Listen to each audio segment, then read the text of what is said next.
Mengingat orang yang meninggal itu sebetulnya secara tradisi ada dua macam kesempatan. Dalam 1 tahun, kesempatan yang pertama adalah cengbeng, yaitu di bulan April. Bahkan kadang-kadang orang menetapkan cengbeng tanggal 5 April, 5 bulan 4. Sulit untuk diketahui sebabnya, kenapa cengbeng yang tradisi Tiongkok ini kok bisa ditempatkan dengan bulan nasional. Tetapi oke lah, yang kita ketahui adalah 5 bulan April. Kemudian, tradisi yang lain untuk memperingati orang meninggal adalah pada bulan Juli. Kalau ini pakai perhitungan Imlek, yaitu bulan 7, tanggal 15 Imlek. Itu kira-kira nanti jatuhnya Agustus, sekitar bulan Agustus atau September. Apa bedanya antara dua tradisi cengbeng yang pada bulan April seperti sekarang dengan yang sering disebut Pulambana atau Patikdana pada bulan Agustus? Kalau cengbeng ini cenderung pada orang yang kita kenal. Jadi kita berkunjung pada keluarga kita. Sedangkan kalau yang bulan Agustus, Patikdana ini adalah biasanya untuk mereka yang tidak kita kenal, atau yang sudah ditinggal oleh keluarganya, tidak mau mengunjungi lagi makam. Jadi dua kesempatan ini sebetulnya tujuannya berbeda. Oleh karena itu kalau pada kesempatan saat ini, masih di bulan April, kemudian kita mengambil topik cengbeng, dalam rangka peringatan Bante Sudamo, sebetulnya ini cocok sekali. Sayang sekali kita mengadakannya di sini. Kalau kita mengadakan di makamnya Bante Sudamo, pasti tidak sebanyak ini yang hadir.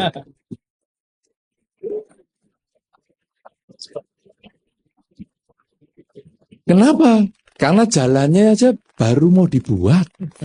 Ya, tadi sudah saya lihat ada jalan yang seperti itu. Nah, nanti kalau mungkin sudah 3-4 kali atau 3-4 tahun seperti ini, mungkin jalan ke makam Bante Sudamo sudah lancar. Wah, Anda nanti bisa kita pindah acara di sana, mengadakan cengbeng di sana.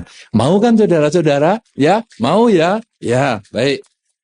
Nah, saudara, sekarang berarti cengbeng yang sekarang kita fokuskan. Jadi tadi kita melihat dalam 1 tahun ada 2 kesempatan tradisi, yaitu cengbeng dan Patikdana. Sekarang kita fokuskan. Cengbeng adalah untuk memperingati mereka yang kita kenal. Mungkin di antara kita ada yang kepingin tahu riwayatnya. Bagaimana kok ada cengbeng? Atau Anda sudah tahu? Sudah tahu ya? Belum. Jadi kalau Anda pergi ke kuburan, sembahyang, selesai pulang, belum tahu kenapa bisa begitu. Ada beberapa riwayat tentang cengbeng, sumbernya banyak, tetapi saya pada kesempatan ini akan memberikan satu sumber saja, tidak semua. Cengbeng ini sebetulnya ditradisi pada satu ketika. Ada seorang raja yang ingin mencari makam orang tuanya. Jadi sebetulnya cengbeng ini adalah dulunya tradisi orang agak bingung. Tapi pandai. Bingung tapi pandai. Kenapa demikian? Karena pada zaman dulu, pada umumnya raja itu adalah berdasarkan turun-temurun. Jadi kaisar di Tiongkok punya anak, anaknya siapa ini yang diangkat jadi raja, ini diangkat jadi raja. Tapi juga ada satu kesempatan, raja itu dipilih, kalau mungkin ada suksesi atau semacam apa, dipilih dari orang yang menteri yang hebat atau perdana menteri yang baik. Untuk menjadi perdana menteri atau menteri yang bagus, ini biasanya dia melewati banyak tataran. Pada satu kesempatan, dulu ada seorang calon raja yang berasal dari sebuah desa. Tapi bukan seperti satu lagu dari sebuah desa berbekal gitar tua. Lagu apa itu Pak Yani ya? Bimbo ya? Wah, Anda kok hafal sekali. Masih zamannya itu. Pada waktu itu ada orang yang pandai dari sebuah desa, kemudian dia ikut ujian. Ujian negara untuk mencapai gelar kesarjanaan tingkat lokal. Kemudian dia lulus. Lalu dia tingkat yang lebih besar. Kalau tadi mungkin tingkat kampung, sekarang mungkin tingkat kecamatan. Kemudian mulai nanti tingkat provinsi, dia masih tetap lulus. Kemudian dia tingkat negara, ujian negara di ibu kota, dan akhirnya dia lulus. Kemudian dia bekerja di ibu kota mulai dari pangkat yang rendah, naik, dan dia tidak sempat tengok orang tuanya yang di kampung. Karena kesibukannya yang sedemikian luar biasa, dan pada saat itu komunikasi tidak selancar hari ini, sehingga dia tidak sempat telepon, tidak sempat email, karena memang belum ada. Lalu orang ini terus aktif di dalam karirnya sampai dia menjabat sebagai raja. Satu ketika dia setelah menjadi raja, dia kepingin pulang dan kepingin menjemput orang tuanya ke istana. Lalu dia pulang. Ketika pulang, mana orang tua saya? Sudah meninggal. Wah, meninggal. Kuburannya di mana? Itu di kuburan desa. Tapi mana kuburannya? Nggak tahu lah, kamu kan di istana terus, kamu nggak ada yang ngerawat lagi kuburannya. Sekarang gunduan-gunduan tanpa nama ini banyak. Nggak ada istilah kita apa ya, bongpainya begitulah. Nggak ada ini kuburan yang demikian hebat. Jadi bagaimana sekarang? Raja yang tidak tahu kuburan orang tua ini bingung. Gimana caranya mencari kuburan orang tuanya? Kemudian orang yang bingung ini punya akal. Dunia ini kalau ketemu orang yang punya akal, lancar semua. Asal jangan akalnya untuk ngakali. Bagaimana ini si raja? Dia mengatakan begini, karena saya raja toh, saya punya hak untuk memerintah, punya kekuasaan untuk memerintah. Bahwa pada tanggal sekian bulan ini, semua kuburan harus dibersihkan oleh anak turunnya. Dan kuburan yang sudah dibersihkan dan dikunjungi dan sudah disembayangi harus diberi tanda. Tempelkan kertas. Biasanya itu dulu kertasnya panjang. Ya, ada yang dulunya pertama ditempelkan di bambu begitu, tempelkan. Ya, Anda ngalami yang itu enggak? Atau Anda hanya ngalami kertas yang diletakkan di atas kuburan? Ya, hanya ngalami yang itu ya, kertas yang panjang itu loh, seperti kertas dedak itu. Ya, memang dulu namanya kertas dedak toh? Kertas merang, oke lah kertas merang. Ya, itu ditempel di situ. Dulu ditindih batu. Tapi aslinya itu sebetulnya dulu ditempelkan, kertas merangnya ini ditempelkan di sebatang bambu. Nah, kemudian rajanya setelah memerintahkan, pada tanggal sekian bulan sekian kuburan semua dibersihkan dan diberi tanda, maka 2 hari kemudian dia datang ke kuburan desa. Dia lihat, wah kuburan semua bersih. Dia lihat di tempat ini semua ada tandanya. Dia lihat di sebelah sana ada tandanya. Dia lihat di pojok sana ada tandanya. Dia lihat di pojok sana, loh, kok ada kuburan belum diurus? Ini kuburan orang tuaku. Gampang sekali kan? Semua orang bersihkan, itu kok tidak dibersihkan, berarti kuburan orang tuaku. Sudah langsung dibikin kuburan yang bagus, selesai. Dan sejak itu menjadi tradisi, tiap cengbeng datang ke kuburan, bersihkan kuburan, sembayang di sana. Dan sebetulnya kalau saya melihat cengbeng yang asalnya dulu mencari kuburan, kalau sekarang sebetulnya adalah reuni. Reuni aja. Jadi semua orang datang kumpul dari berbagai tempat. Keluarga datang. Tahun lalu dia masih kecil. Tahun ini dia sudah besar. Sudah tumbuh kumis. Oh, kelihatan keluarganya sendiri. Tahun lalu dia belum punya pacar. Tahun ini ke kuburan sudah gandeng pacar. Wah, ada calon keluarga baru. Tahun lalu dia pengantin baru. Tahun ini perutnya sudah lain. Ini ada calon keluarga. Cengbeng depan lahir bayinya. Tak, keluarga yang baru sudah ada. Tahun ini dia masih ikut cengbeng. Tahun depan dia dicengbengi sudah.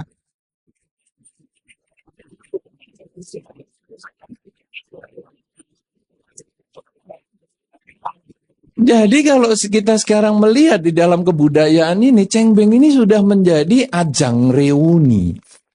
Yang dulunya mencari kuburan, sekarang untuk saling ketemu, setahun sekali kita kumpul bersama, bersih-bersih kuburan.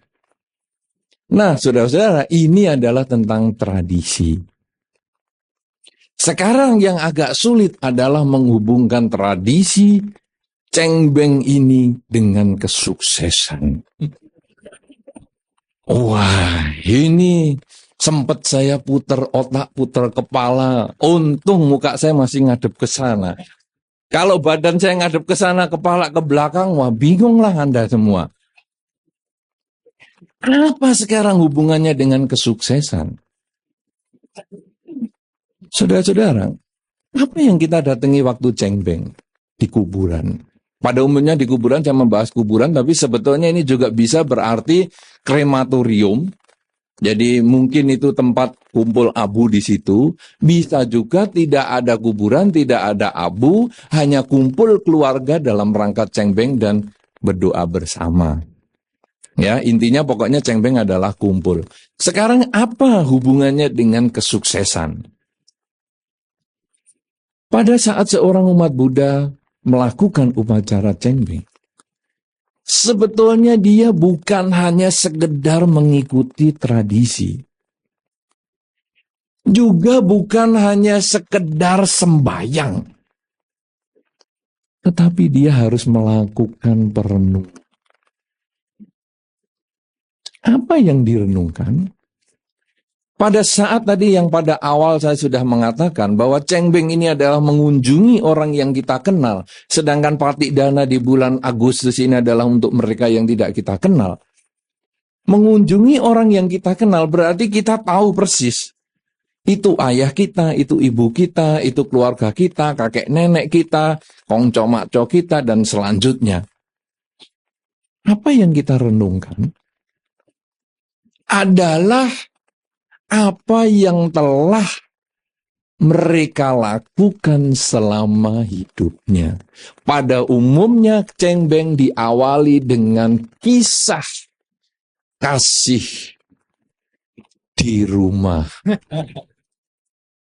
Jadi biasanya begini, nah anak-anak duduk ini ya, ini kuburannya engkong. Engkong dulu adalah orang yang baik sekali. Pada suatu ketika konon menurut sahibul hikayat, engkong ini melakukan ini. Itu diceritakan. Menjadi sumber cerita turun-temurun. Nanti anak ini kalau sudah besar, cucu-cucu tadi, dia akan cerita kepada anak-anaknya. Ini kongco Menurut bapak saya dulu ceritanya adalah begini. Jadi kalau bahasa sastra itu cerita berbingkai-bingkai. Menurut bapaknya bapak dari bapak saya, engkong ini adalah demikian. Itu ada kisahnya. Apakah kisah itu hanya berlalu seperti itu?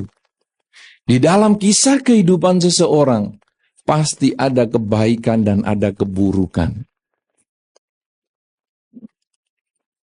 Tapi sayangnya kalau orang mati yang diceritakan cuma yang baik-baik. Takut dicekik sama si mati. Engkong ini baik, walaupun dalam hati utangnya belum bayar sama aku. Tapi ya engkong ini baik, setia, apa-apa, wah macem-macem lah. Bagian utang belum bayar nggak diceritain.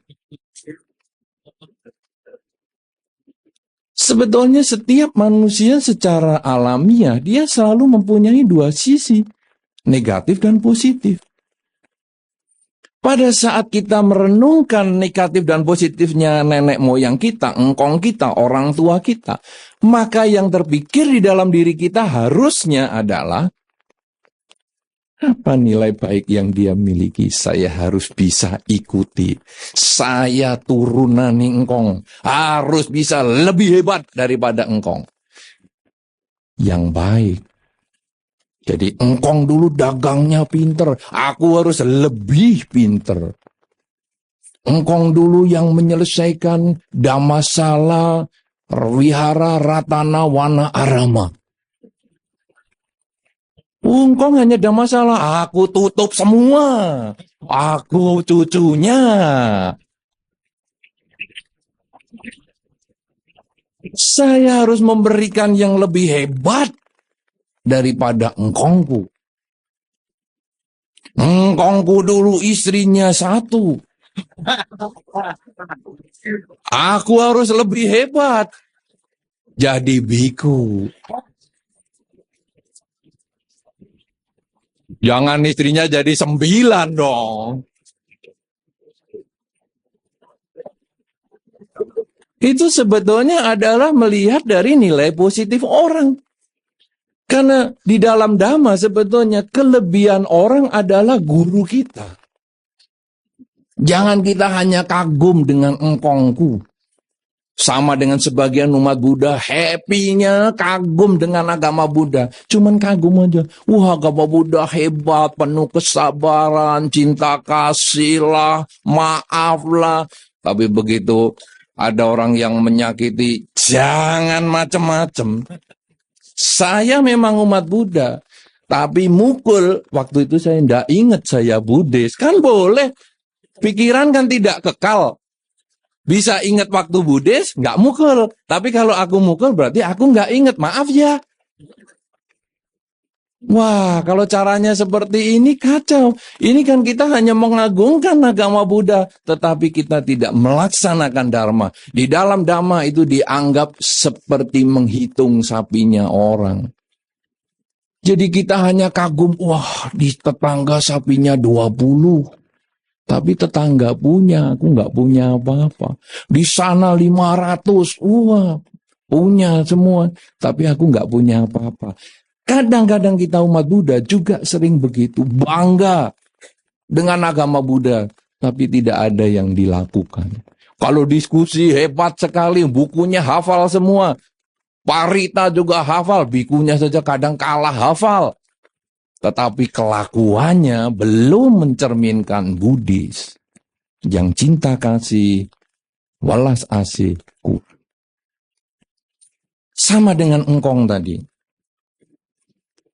Kita kadang hanya kagum engkongku dulu pahlawan, engkongku dulu berjasa, engkongku gini. Apa yang sudah kamu lakukan atas nama engkong? Tidak ada. Padahal di dalam Dhamma disampaikan salah satu tugas kita sebagai anak adalah menjaga nama baik keluarga.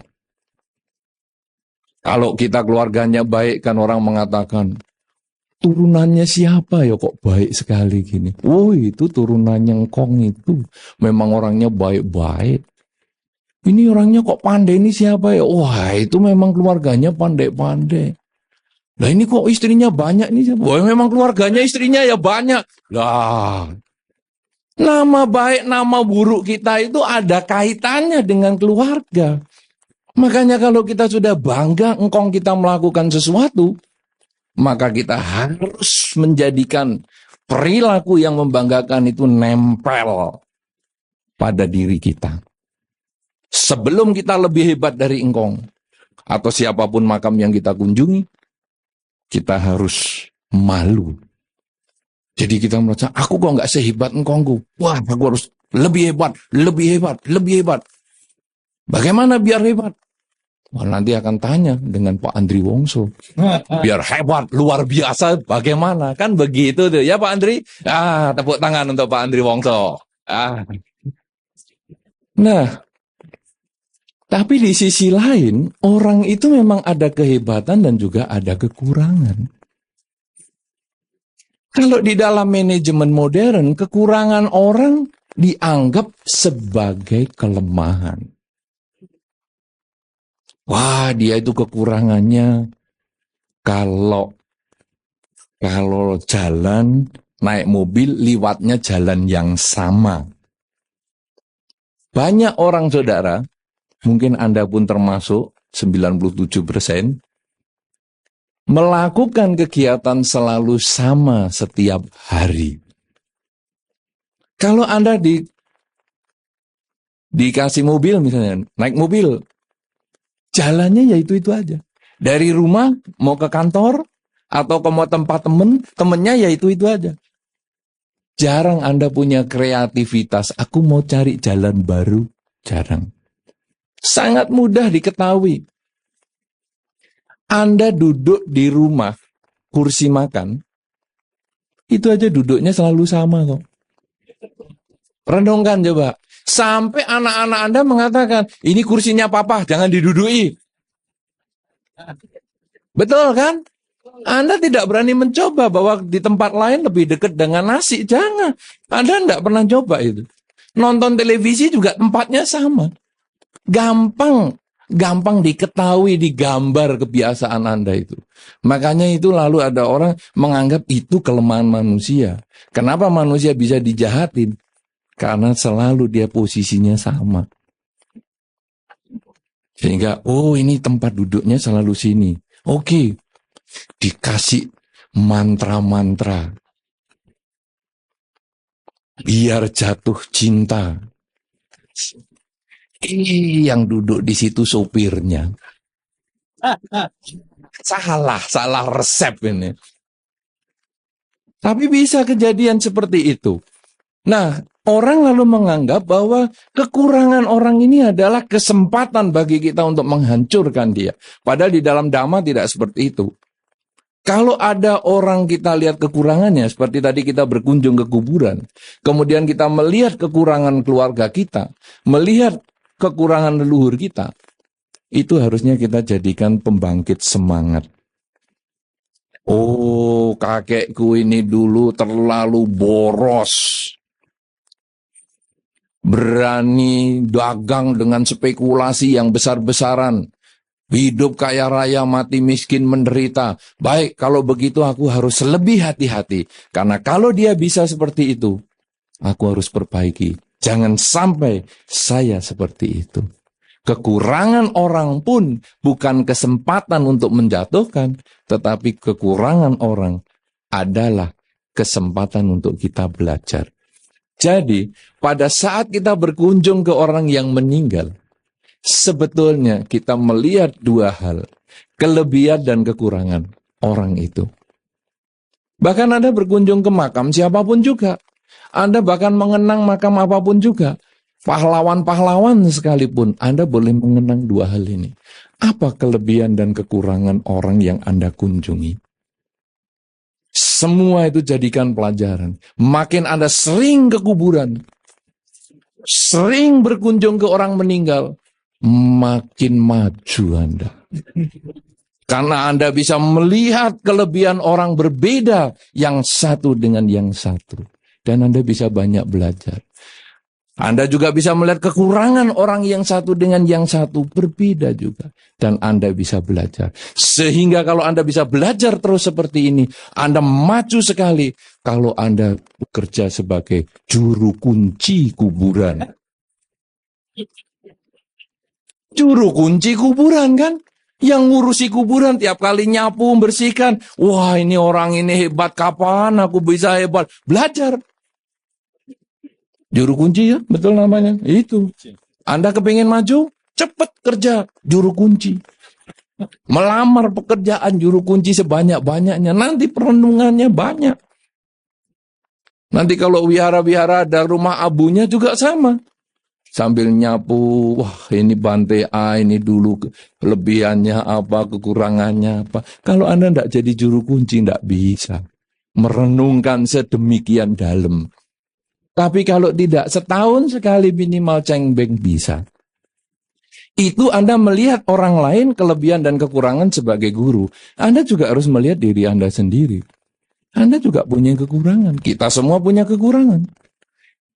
Kekurangan kita jangan dibanggakan. Memang aku sudah begini kok watakku, ya sudahlah. Tidak bisa diperbaiki dari dulu ya aku memang bodoh, ya sudah bodoh. Ya kalau kita sudah mikir gitu, kapan pinternya? Tapi ketika aku sudah menyadari kekuranganku, mari kita dorong, kita perbaiki. Kalau dulu bodoh, sekarang minimal tidak terlalu bodoh. Belum pinter, sulit ya orang bodoh langsung jadi pinter nih sulit. Bodoh tidak terlalu bodoh. Lama-lama tidak bodoh. Lama-lama masa bodoh. Wah ya, malah jadi tambah kacau itu. Sama dengan orang yang belajar tuh, belajar sedikit lupa dikit, belajar banyak lupa banyak, nggak usah belajar, nggak ada yang lupa. Wah, ini kan kacau kalau caranya udah gitu.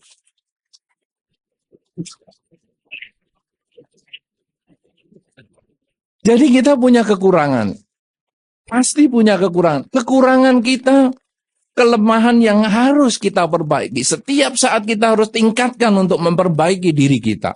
Jangan sampai kita bangga dengan kelemahan kita. Aku memang dari dulu ya begini, aku ya sudah malas. Kalau malas ya begini ini. Kalau kita sudah tahu diri kita malas, ayo kita tingkatkan.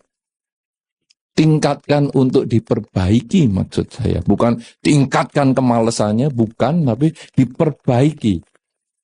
Sehingga sudut malasnya menjadi berkurang. Sebaliknya kita punya kelebihan. Mungkin kita rajin mengingat, atau rajin belajar, atau kita bisa berkomunikasi dengan baik. Yang kita punya kelebihan kita harus tingkatkan lagi. Sehingga akhirnya hidup ini isinya adalah belajar. Karena kesuksesan itu bukan satu tahap yang berhenti pada satu saat. Kesuksesan itu adalah berkesinambungan. Kalau Anda bisa hari ini sukses, besok sukses, lusa sukses, kapan-kapan sukses, di sini sukses, di sana sukses, di mana-mana sukses. Senangnya luar biasa.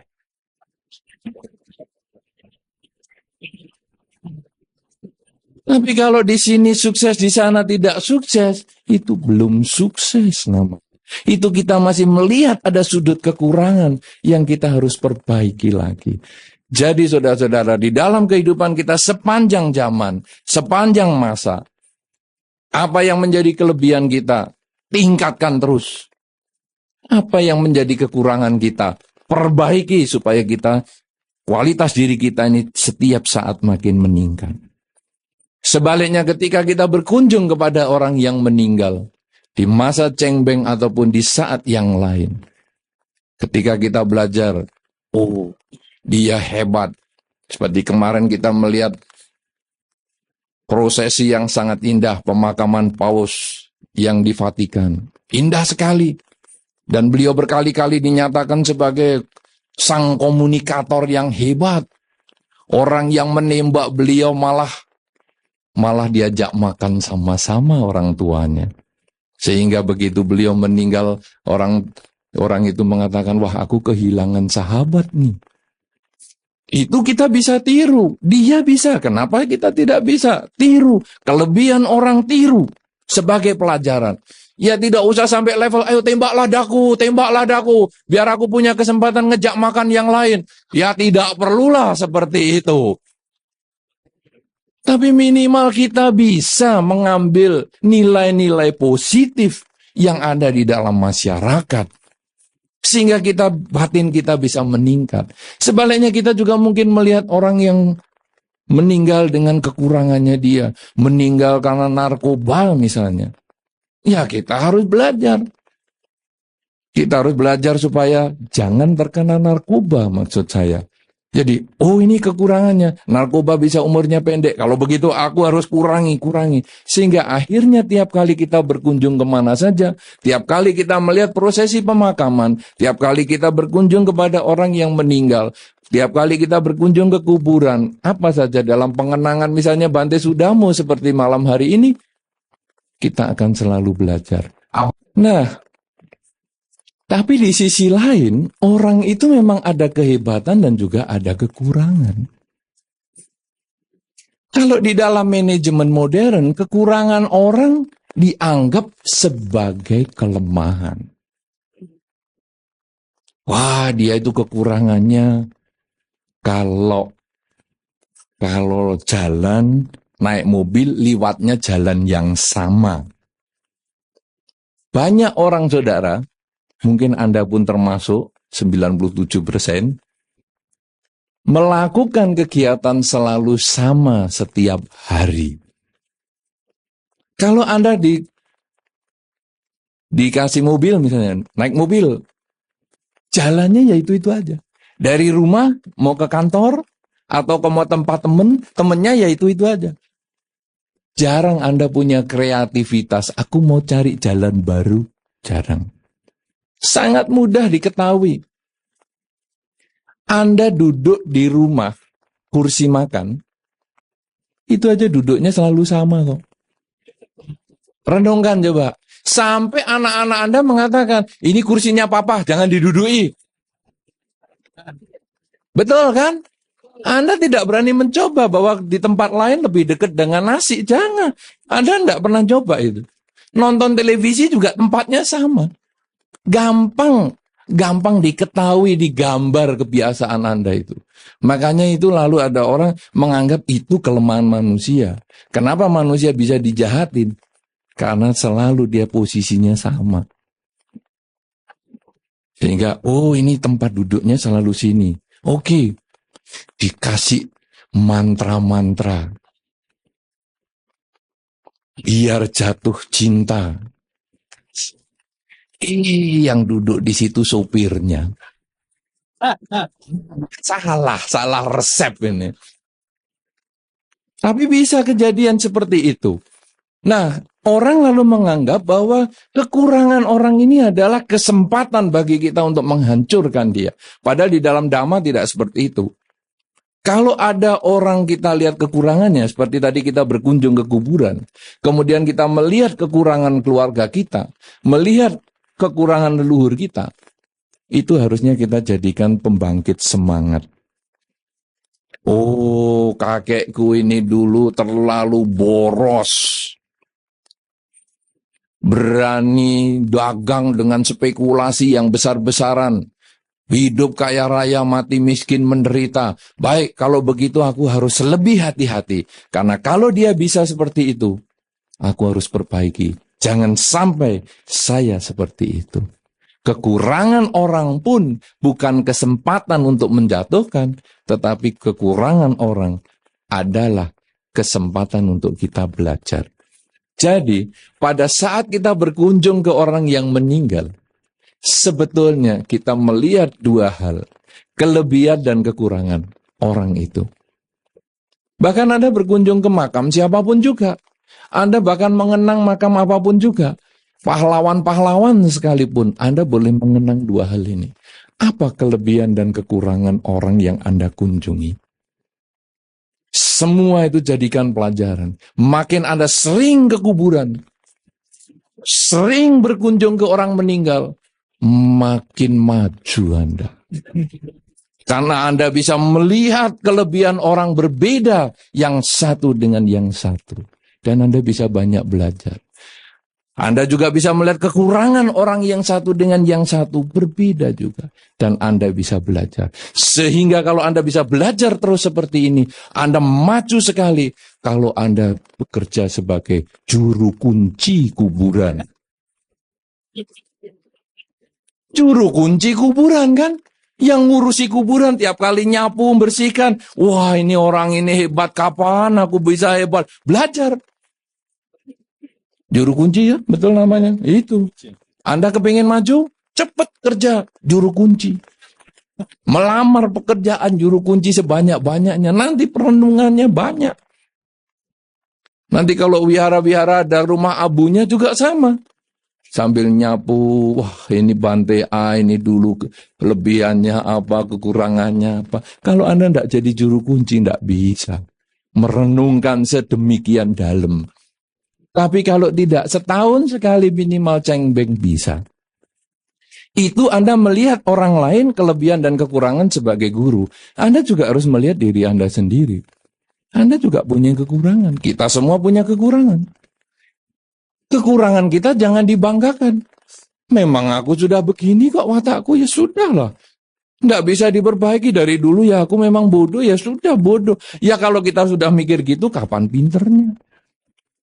Tapi ketika aku sudah menyadari kekuranganku, mari kita dorong, kita perbaiki. Kalau dulu bodoh, sekarang minimal tidak terlalu bodoh.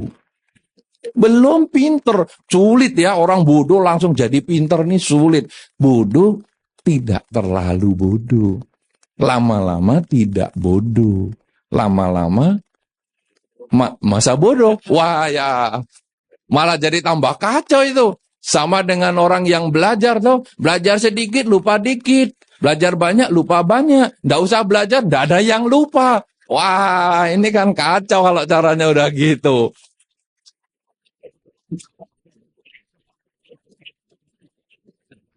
Jadi kita punya kekurangan. Pasti punya kekurangan. Kekurangan kita, kelemahan yang harus kita perbaiki. Setiap saat kita harus tingkatkan untuk memperbaiki diri kita. Jangan sampai kita bangga dengan kelemahan kita. Aku memang dari dulu ya begini, aku ya sudah malas. Kalau malas ya begini ini. Kalau kita sudah tahu diri kita malas, ayo kita tingkatkan. Tingkatkan untuk diperbaiki maksud saya. Bukan tingkatkan kemalasannya, bukan, tapi diperbaiki. Sehingga sudut malasnya menjadi berkurang. Sebaliknya kita punya kelebihan. Mungkin kita rajin mengingat, atau rajin belajar, atau kita bisa berkomunikasi dengan baik. Yang kita punya kelebihan kita harus tingkatkan lagi. Sehingga akhirnya hidup ini isinya adalah belajar. Karena kesuksesan itu bukan satu tahap yang berhenti pada satu saat. Kesuksesan itu adalah berkesinambungan. Kalau Anda bisa hari ini sukses, besok sukses, lusa sukses, kapan-kapan sukses, di sini sukses, di sana sukses, di mana-mana sukses. Senangnya luar biasa.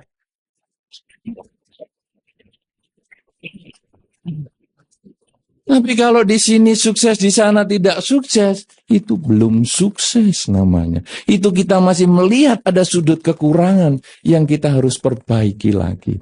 Jadi saudara-saudara, di dalam kehidupan kita sepanjang zaman, sepanjang masa, apa yang menjadi kelebihan kita, tingkatkan terus. Apa yang menjadi kekurangan kita, perbaiki supaya kita, kualitas diri kita ini setiap saat makin meningkat. Sebaliknya ketika kita berkunjung kepada orang yang meninggal, di masa cengbeng ataupun di saat yang lain, ketika kita belajar, oh dia hebat. Seperti kemarin kita melihat prosesi yang sangat indah, pemakaman Paus yang di Vatikan. Indah sekali. Dan beliau berkali-kali dinyatakan sebagai sang komunikator yang hebat. Orang yang menembak beliau malah diajak makan sama-sama orang tuanya. Sehingga begitu beliau meninggal, orang itu mengatakan, wah aku kehilangan sahabat nih. Itu kita bisa tiru. Dia bisa. Kenapa kita tidak bisa? Tiru. Kelebihan orang tiru. sebagai pelajaran. Ya tidak usah sampai level, ayo tembaklah daku, biar aku punya kesempatan ngejak makan yang lain. Ya tidak perlulah seperti itu. Tapi minimal kita bisa mengambil nilai-nilai positif yang ada di dalam masyarakat. Sehingga batin kita bisa meningkat. Sebaliknya kita juga mungkin melihat orang yang meninggal dengan kekurangannya dia. Meninggal karena narkoba misalnya. Ya kita harus belajar. Kita harus belajar supaya jangan terkena narkoba maksud saya. Jadi, ini kekurangannya. Narkoba bisa umurnya pendek. Kalau begitu aku harus kurangi. Sehingga akhirnya tiap kali kita berkunjung kemana saja, tiap kali kita melihat prosesi pemakaman, tiap kali kita berkunjung kepada orang yang meninggal, tiap kali kita berkunjung ke kuburan, apa saja dalam pengenangan misalnya Bante Sudamo seperti malam hari ini, kita akan selalu belajar. Apa kelebihan Bante Sudamo? Kemauan berjuang. Anda yang sudah sempat ke sana, pasti tahu bagaimana jalan masuk dari jalan raya menuju ke wihara. Itu jalan bukan mudah. Pada awalnya jalan itu adalah jalan tanah. Pada saat hujan, ketika kita berjalan, di jalan tanah itu lumpur, kaki bisa masuk ke lumpur sampai di bawah lutut. Itu jalan 9 kilo. Bukan sesuatu yang mudah. Itu belum lama itu.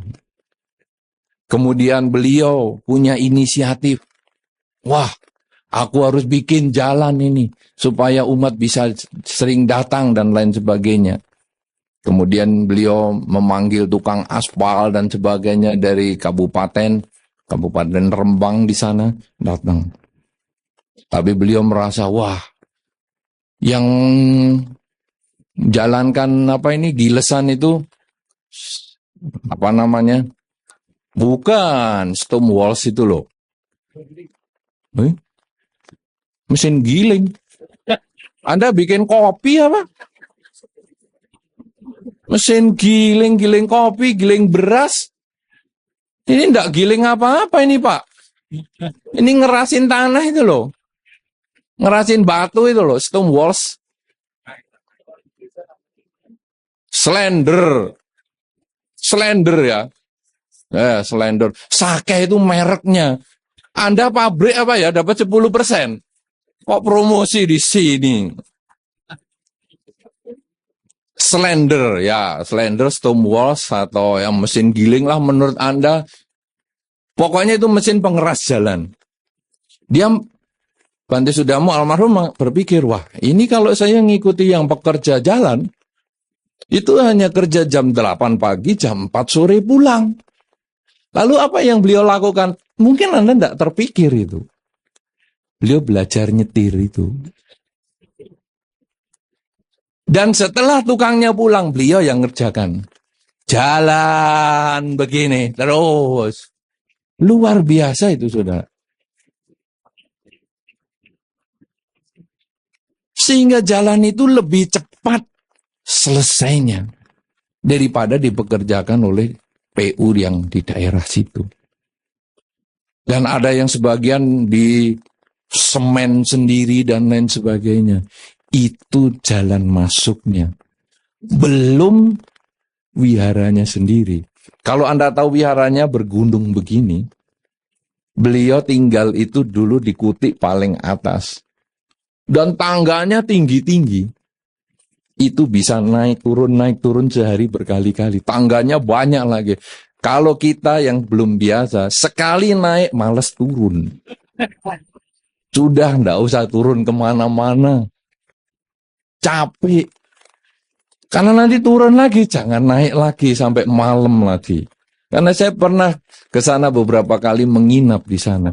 Kondisinya sulit, jauh lebih mudah sekarang. Setelah ada Bante Sujano yang merawat di sana, sudah luar biasa sekali. Kita harus kasih semangat kepada beliau ini. Ya.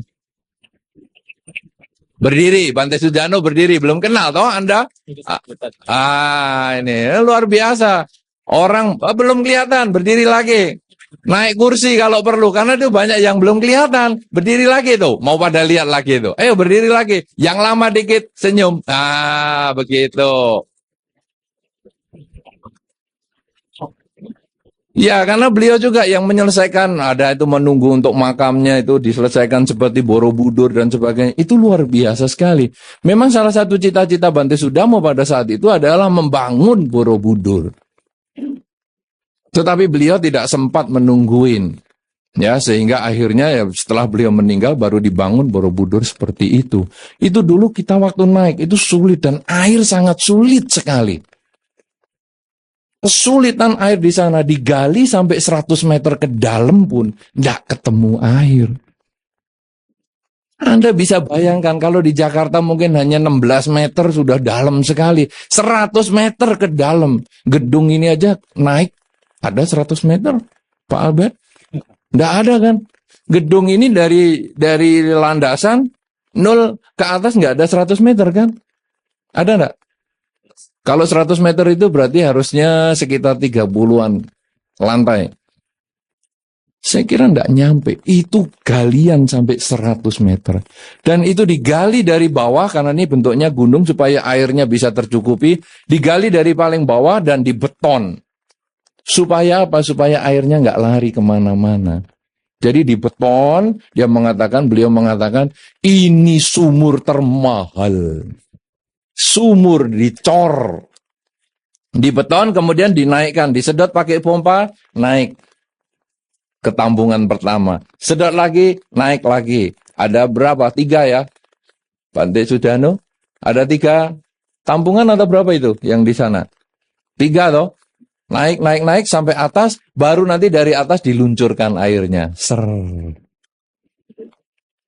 Itu luar biasa sekali. Nah, kalau kita lalu merenung ini, lalu kita lalu berpikir, wah kalau beliau bisa begitu, apa sekarang yang harus kita kerjakan? Apakah kita hanya mengagumi? Wah hebat sekali. Tentu kita harus menyadari bahwa kalau dia bisa, kita juga harus bisa. Paling nggak bisa meneruskan. Kenapa? Karena ini merupakan satu hal yang mendukung kita untuk punya pola pikir yang maju. Kasus pada malam hari ini adalah kasus Vihara di Lasem.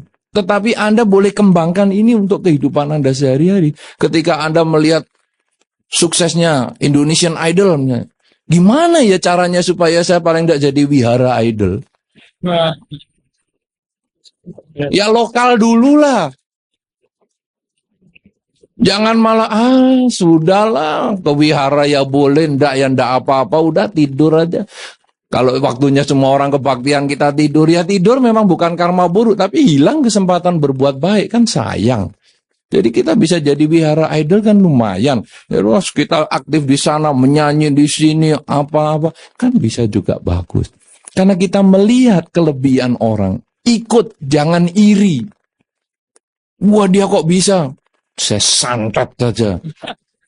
Biar nanti hancur. Kita jangan iri hati. Justru itu jadikan guru karena kita baru bisa maju.